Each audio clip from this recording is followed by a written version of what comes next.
Running slow is the only reason I didn't quit.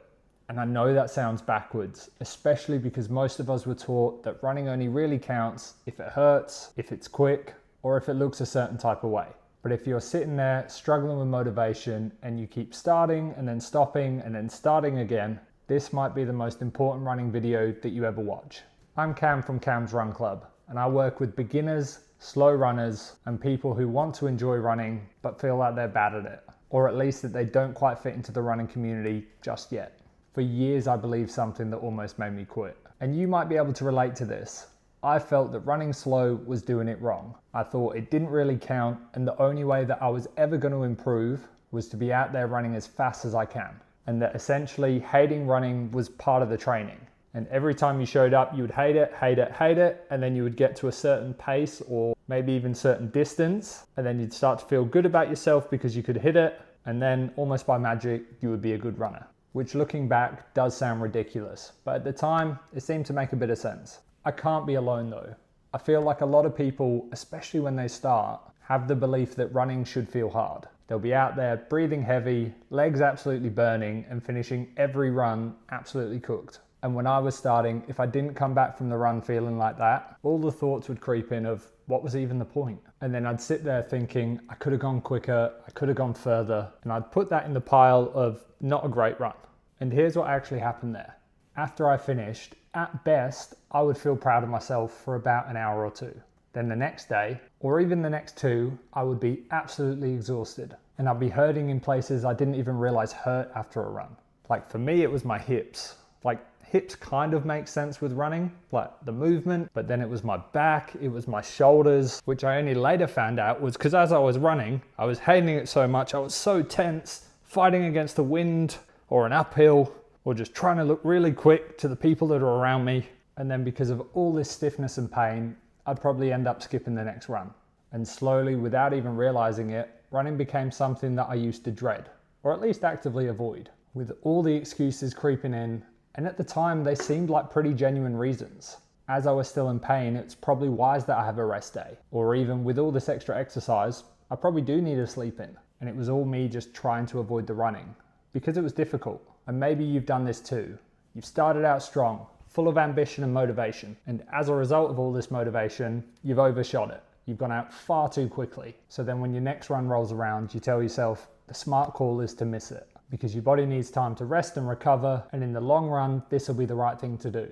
Because you've thought of everything, and this is what's going to help keep you running. But then the next run rolls around and you're still kind of sore from the first run. So again, you add to this pattern of making excuses and manage to talk yourself into another rest day. And this is usually a different excuse to the first one, because again, we're smart and you can't use the same excuse twice, because at that point, even we realize that we're lying to ourselves. So what we do is create another excuse, and the second one's usually better than the first, because it does take a little bit extra convincing.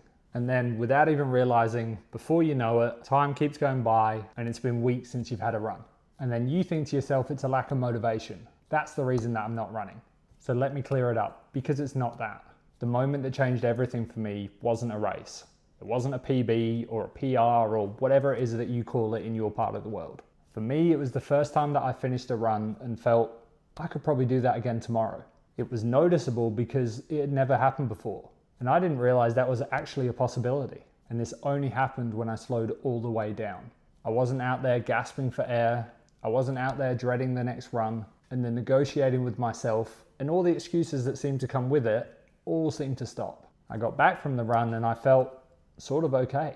And that confused me at first, because from what I heard, running slow was supposed to be wrong. Little did I know that running slow actually helps build motivation. Would have been great to know that when I first started, because motivation doesn't come from suffering. It comes from being able to do things over and over again. Running slow gives runners 3 things that they desperately need. The first is safety. When you're out there going all out on every single run, it quickly starts to feel less about training and more about survival. Your brain senses the danger and the struggle, so sends all the signals down to try and make sure you are avoiding it. So slow down on those runs, because that definitely helps reduce that. The second is all about confidence. If you can do something, anything at all, multiple times, you start to build belief. And belief can be your superpower.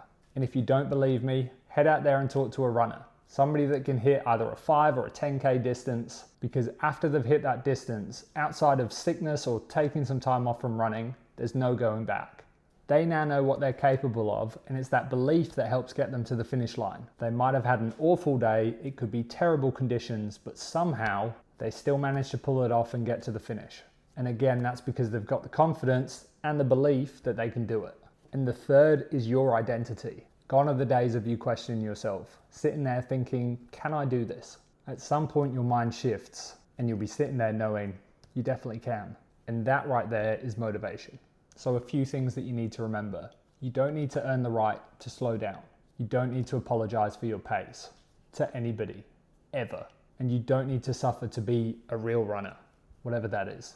Because slow runners aren't failing, they're building. And honestly, from what I've seen, it's the people that take things slower that tend to stick around. This is the whole idea that CAMS Run Club is built on. No ego, no pace, and certainly not proving yourself to anybody.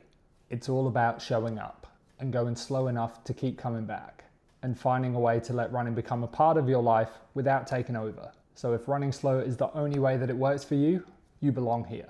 And if this video helped you feel seen, please subscribe. I post videos twice a week for people who want to be running, but also don't want to hate it. And while you're at it, please comment below. I read and respond to every single one, and I'd love to hear all about your running journey. Because running slow didn't make me worse. It kept me going, and that changed everything.